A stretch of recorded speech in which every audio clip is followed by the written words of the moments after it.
Cholesterol है ना, ये एक स्टेबल स्ट्रक्चर होता है, ये बड़ा स्टेबल होता है, इसकी स्टेबिलिटी ज्यादा होती है। कि जब अभी मैंने बात कही कि हमारी जो प्लाज्मा मेम्ब्रेन होती है according to the fluid mosaic model, ये लिक्विड इन नेचर होती है। तो जब कोई टेम्परेचर वेरिएशन आएगी, टेम्परेचर में कोई वेरिएशन आएगी, टेम्परेचर बढ़ेगा तो इसकी फ्लूइडिटी डिस्टर्ब हो जाती है, ये मोर फ्लूइड हो जाएगा। तो बेटा ये जो कोलेस्ट्रॉल होता है इसके अंदर ये एबिलिटी होती है कि ये ज्यादा स्टेबल होता है, ये टेम्परेचर वेरिएशन को ज्यादा बेहतर तरीके से हैंडल कर सकता है। तो ये क्या करता है, ये ओवरऑल पूरी की पूरी प्लाज्मा मेम्ब्रेन को स्टेबिलिटी प्रोवाइड करता है जब कोई टेम्परेचर वेरिएशन आएगी। तो इसके बारे में कहा जाता है कि ये सेल मेम्ब्रेन को स्टेबिलिटी देता है और उसकी फ्लूइडिटी जो होती है बेटा उसको ये मेंटेन करता है। ठीक है ना, मैं आपको स्ट्रक्चर में इसको दिखाता हूं, इसकी जो लोकेशन है देखे ना, ये लोकेशन वाइज अगर आप इसको देखें ना तो आप ये देख सकते हो बेटा कि ये जो है ये फास्फोलिपिड हेड के दोनों साइड के ऊपर ये अटैच है। ठीक है ना, यहां पर फास्फोलिपिड बाइलेयर में ये अटैच है, दोनों साइड के ऊपर ये हेड्स को पिकअप कर लेता है ताकि जब कोई टेम्परेचर वेरिएशन आएगी तो ये जो है बेटा ये उसको स्टेबल कर सकेगा। प्रोकैरियोट में ये एब्सेंट होता है, यही वजह है कि प्रोकैरियोटिक जो सेल मेम्ब्रेन होती है वो लेस स्टेबल होती है। थोड़ी सी टेम्परेचर वेरिएशन करो तो बैक्टीरिया का सेल डेड हो जाता है, जबकि एनिमल सेल का सेल इतनी आसानी से डेड नहीं होता। क्यों नहीं होता? क्योंकि वहां पर ये कोलेस्ट्रॉल मौजूद है जो कि उसको स्टेबिलिटी प्रोवाइड करता है। यहां फ्लूइड-मोज़ेक मॉडल को लेके बेटा मैंने हर एक बात जो है वो आपको एक्सप्लेन कर दिया। चलें अब हम इसके मजीद आगे इसकी जो है वो डिस्कशन आगे करते हैं। देखो बेटा नेक्स्ट जो है वो है परमेबिलिटी। सबसे पहले तो इसका मतलब क्या होता है, what is mean by permeability? देखो बेटा the ability to pass through the cell membrane that will call the permeability. अब इसमें ना तीन चीजें इस्तेमाल होती हैं। देखो बेटा एक होती है इम्परमिएबल, एक होती है सिलेक्टिव परमिएबल, एक होती है ऑल परमिएबल। इसका क्या मतलब होता है ये मैं आपको समझा देता हूं। देखें देखो बेटा इसको समझने के लिए ना मैं एक छोटी सी डायग्राम बनाता हूं और आपको जो है वो ये बात समझा देता हूं। फर्ज करें जस्ट फॉर एग्जांपल ये जो एक लेयर एक जो लाइन मैंने ड्रॉ की ये प्लाज्मा मेम्ब्रेन है, जस्ट फॉर एग्जांपल ये सेल मेम्ब्रेन है, ठीक है ना, और ये एक मॉलिक्यूल है और ये इस सेल मेम्ब्रेन में से गुजरना चाहता है लेकिन ये नहीं गुजर पाता, ये वापस चला जाता है। ठीक है ना, इसी तरीके से मैं तीन और मॉलिक्यूल बना देता हूं जी। ये ले जी, ये एक और मॉलिक्यूल है जी जो कि रेड कलर में है, एक और बनाते हैं जी, ये ग्रीन कलर में है, ठीक हो गया। इसी तरह जनाब एक और बना लेते हैं जी, ये जो है कौन से कलर में बनाए, चले जी येलो कलर में जी, ये आ गया जी येलो कलर। ये तीन तरह के मॉलिक्यूल्स हैं। अब ये सेल मेम्ब्रेन क्या करती है जनाब, ये येलो वाले को गुजरने देते हैं जी, ये गुजर जाएगा, बड़ी आसानी से गुजर गया जनाब। इसने ग्रीन कलर वाले को भी ओके जी परमिशन मिल गई जी, ये भी इसमें से गुजर सकता है, ग्रीन कलर भी गुजर सकता है जनाब, येलो कलर भी जो है वो उसने उसको पास आउट कर दिया, ठीक है ना, ये भी बड़ी आसानी से इसमें से गुजर गया। लेकिन ये जो रेड कलर है ना ये खतरे की निशानी है, इसको नहीं दे रहा जी ये परमिशन, ये इसमें से नहीं गुजर पाया, ये वापस आ गया। अगर कोई पार्टिकल नहीं गुजर पाता तो ये कहलाती है नॉन परमिएबल, मतलब इस पार्टिकल के लिए ये नॉन परमिएबल है। लेकिन अगर हम इन तीन पार्टिकल्स को देखें, दो को अलाउ कर दिया, एक को अलाउ नहीं किया, ये जो किसी मेम्ब्रेन की ये वाली जो प्रॉपर्टी होती है इसको कहते हैं सिलेक्टिव परमिएबल। कि मीन इसने सिलेक्टिव सब्सटेंस को अलाउ किया है कि वो इसमें से गुजर सकते हैं। मसलन जैसे मैंने अभी एग्जांपल में पुट किया कि रेड को अलाउ नहीं किया, ग्रीन और येलो को अलाउ कर दिया कि कुछ मॉलिक्यूल गुजर सकते हैं, कुछ नहीं गुजरेंगे, इसमें भी सिलेक्शन क्राइटेरिया। और तीसरी जो है बेटा ये जनाब मैं रेड में ही बना देता हूं, ये जनाब ये तीन पार्टिकल हैं, तीनों को अलाउ कर दिया कि भाई गुजर जाओ, इनके लिए कोई ये अगर प्रॉपर्टी हो तो इसके लिए वर्ड इस्तेमाल होगा ऑल परमिएबल, कि जनाब सबको इजाजत है गुजर जाए।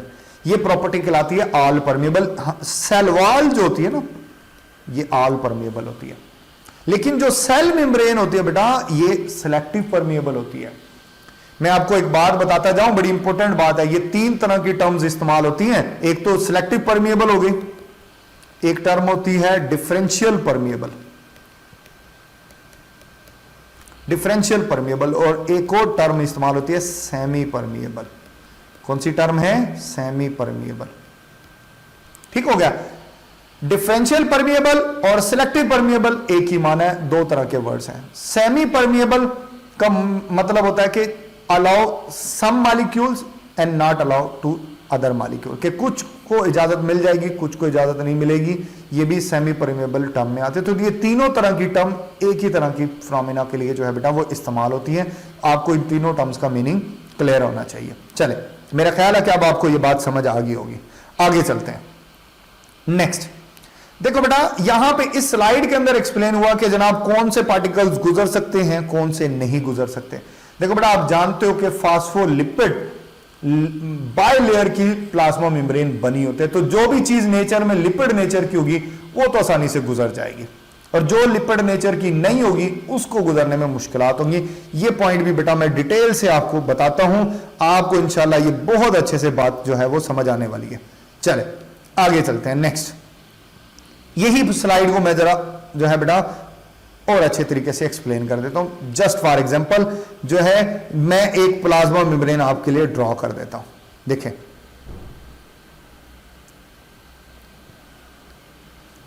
पैसेज आपको समझ आ जाएगा। जस्ट फॉर एग्जांपल जनाब ये एक प्लाज्मा मेम्ब्रेन है, ठीक हो गया। और जनाब यहां पे मैंने एक प्रोटीन भी बना दी। मैंने कहा कि चैनल प्रोटीन कुछ इस तरीके से होती है, उसमें रास्ता होता है। अब आप देख सकते हो ये एक चैनल प्रोटीन है, ठीक हो गया। और अगेन जनाब फास्फोलिपिड बायलेयर, ठीक हो गया। फिर जनाब एक कैरियर प्रोटीन यहां पर आ जाती है, ये आ गई जी कैरियर प्रोटीन, ठीक हो गया। चल मैं जी कैरियर प्रोटीन को एक सा ही बना देता हूं। ये जनाब कैरियर प्रोटीन है, जस्ट फॉर एग्जांपल ये जी कैरियर प्रोटीन है, ठीक हो गया।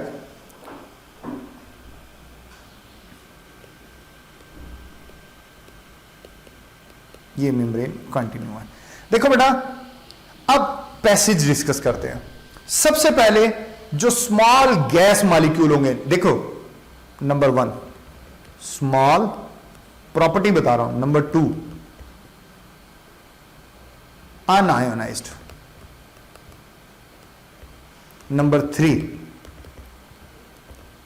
गैसेस, मसलन ऑक्सीजन से फॉर एग्जांपल कार्बन डाइऑक्साइड जो है बेटा ये यहां से बड़ी ऐसा ग्रीन सिग्नल मिलेगा जी इनको, ये गुजर कर यहां आ सकती है, ठीक हो गया ना। इनका कोई इशू नहीं है। ये फास्फोलिपिड बायलेयर को क्रॉस करके सिंपल डिफ्यूजन से जनाब ये आ जाएंगे, ये आ गई, ठीक हो गया। जबकि जो लार्ज मॉलिक्यूल होगा, जो बेटा कौन सा होगा, लार्ज मॉलिक्यूल होगा, लार्ज होगा बस, बाकी यही दोनों प्रॉपर्टीज, सॉरी गैस तो नहीं, अनआयोनाइज्ड लार्ज मॉलिक्यूल, उसको अगर से ये है, उसको अगर क्रॉस करना है तो बेटा वो कैरियर प्रोटीन से क्रॉस करेगा, वो फास्फोलिपिड बायलेयर से क्रॉस नहीं कर सकता। सिर्फ गैस मॉलिक्यूल और स्मॉल अनआयोनाइज्ड मॉलिक्यूल कर सकते। जो लार्ज मॉलिक्यूल है अनआयोनाइज्ड है वो तो गुजर जाएगा, जैसे ग्लूकोज ऐसे ही गुजरता है, वो कैरियर प्रोटीन है जिसको फैसिलिटेटेड ट्रांसपोर्ट कहा जाता है। देखिए आयन मॉलिक्यूल रिस्ट्रिक्टेड होते हैं, उनको इजाजत नहीं होती, वो देखिए परमिशन उनको भी मिल जाएगी, गुजर वो भी जाते हैं, लेकिन वो स्पेशल परमिशन के साथ गुजरते हैं, उनके लिए बकायदा चैनल प्रोटीन है। जब चैनल प्रोटीन ओपन होगी तब ये बंद होती है, जब ये ओपन होगी तभी से सोडियम आयन है वो चला जाएगा यहां से, वो यहां से चला जाएगा।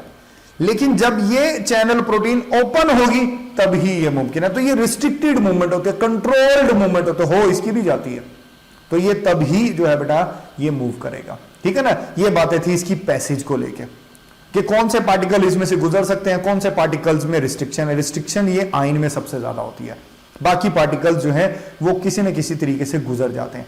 पैसेजेस के हवाले से बड़ा ही इंपॉर्टेंट कॉन्सेप्ट है बेटा, ये आपको समझना है। सबसे पहले तो बेटा ये कॉन्सेंट्रेशन ग्रेडियंट क्या चीज होती है। देखो ये पॉइंट भी आपको समझना जरूरी है, क्योंकि जब आप पैसेज को डिस्कस करते हो तो ये बात भी आपको समझ आनी चाहिए। देखो बेटा, फर्ज कर लें ये सेल मेम्ब्रेन है, ठीक है ना, ये उसकी दो साइड है, पहली साइड और ये दूसरी साइड है, ठीक है ना।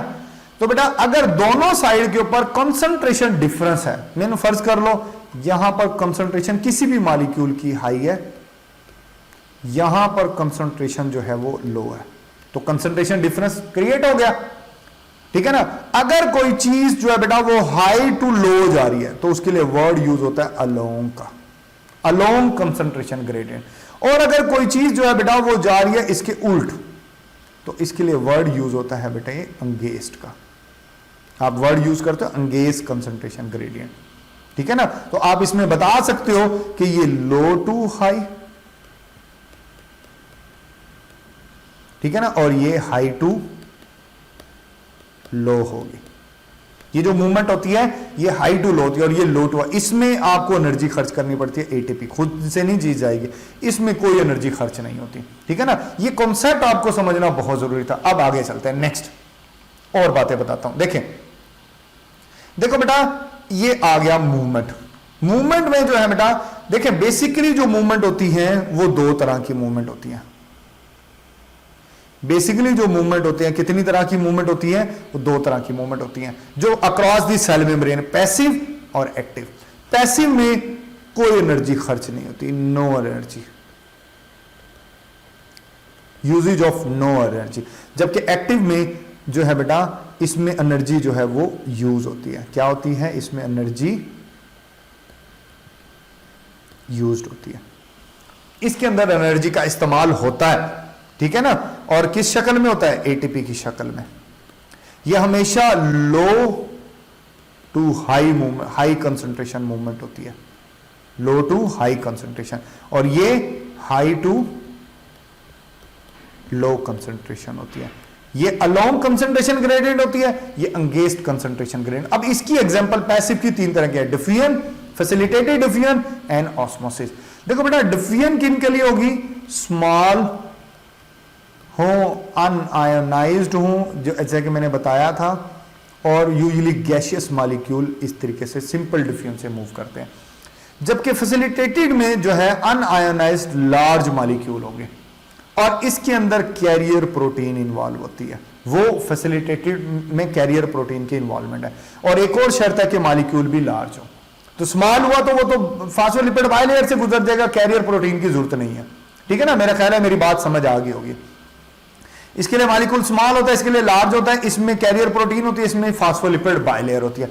और ये दोनों तरह की जो मूवमेंट होती है बेटा, ये दोनों तरह की जो मूवमेंट होती है, इसमें हम बात सैल्यूट की करते हैं कि जो मूवमेंट होती है वो सैल्यूट की मूवमेंट होता है। लेकिन जब हम ऑस्मोसिस की बात करते हैं तो इसमें बात होती है सॉल्वेंट की, कि अगर सॉल्वेंट मूव करे फ्रॉम हाई टू लो तो तब आप बात करोगे भाई ये ऑस्मोसिस मूवमेंट है, ये कोई डिफ्यूजन या फैसिलिटेटेड डिफ्यूजन नहीं है।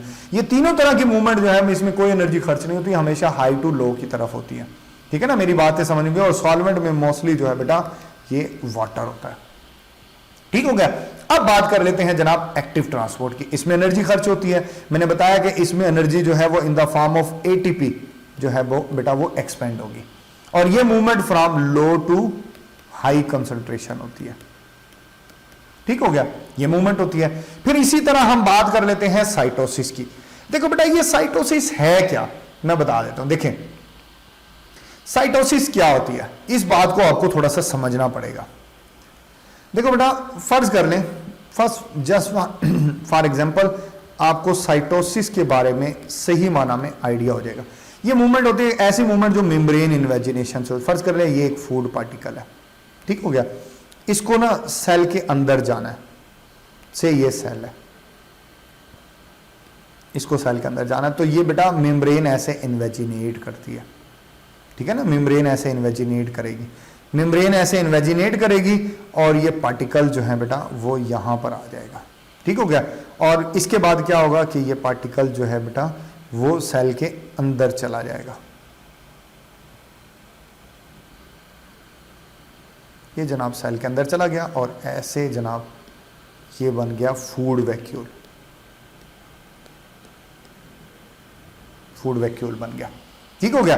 ये जो मूवमेंट होते हैं इसको साइटोसिस मूवमेंट कहते हैं, जो कि मेम्ब्रेन इन्वेजिनेशन से, तो क्योंकि चीज अंदर गई है, अगर मॉलिक्यूल अंदर की तरफ मूव करे तो इसको एंडोसाइटोसिस कहते हैं, ठीक है। और अगर कोई चीज बाहर की तरफ जाए तो इसको एक्सोसाइटोसिस कहा जाता है, क्योंकि ये मूवमेंट बल्क में होती है, बड़ा मॉलिक्यूल होता है, ज्यादा क्वांटिटी में होता है, तो इसके लिए एनर्जी सर्व करना पड़ती है, एनर्जी खर्च होती है, ठीक है ना। अब इसी तरह जो ये जो एंडोसाइटोसिस है या एक्सोसाइटोसिस है, इसको दो और कैटेगरीज में डिवाइड किया जाता है, पिनोसाइटोसिस और इसको बेटे आप कहते हो phagocytosis. Pinocytosis and phagocytosis. Pinocytosis होती है बेटा स्पेशली ये लिक्विड के लिए होती है, किसके लिए होती है? लिक्विड के लिए, जबकि फैगोसाइटोसिस जो होती है ये स्पेशली सॉलिड के लिए होती है। फैगोसाइटोसिस को बेटा सेल ईटिंग भी कहा जाता है, क्या कहते हैं? Cell eating. जबकि पिनोसाइटोसिस जो है बेटा वो इसको सेल ड्रिंकिंग भी कहते हैं, ये बाज़ आ जाता है एमसीक्यूज में, सेल ड्रिंकिंग भी कहा जाता है। इसी तरह एक्सोसाइटोसिस को बाज़ सेल स्पिटिंग भी कहा जाता है, थूकना, कि सेल बाहर की तरफ चीज को निकाल रहा है वाया एक्सोसाइटोसिस। तो बेटा ये बात भी आपको याद रखना, बड़ा इंपॉर्टेंट कॉन्सेप्ट था ये। एक्सोसाइटोसिस भी बेटा एक्टिव ट्रांसपोर्ट मैकेनिज्म के अंदर जो है बेटा वो आता है।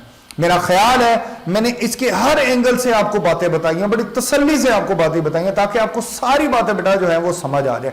कॉन्सेप्ट अगेन दोबारा कहूंगा, कॉन्सेप्ट क्लियर होगा तो आप विदाउट हेजिटेशन एग्जाम में जाएं, आप कोई भी किसी भी एंगल से एमसीक्यूज आ जाए आपने क्लियर कर लेना, ठीक है ना। चले यहां पर हमारा ये टॉपिक मुकम्मल होता है। आपके जहन में अगर कोई क्वेश्चन हो तो बेटा अगेन दोबारा बोलूंगा, विदाउट हेजिटेशन आप मुझसे क्वेश्चन पूछें। Thank you, Allah Hafiz.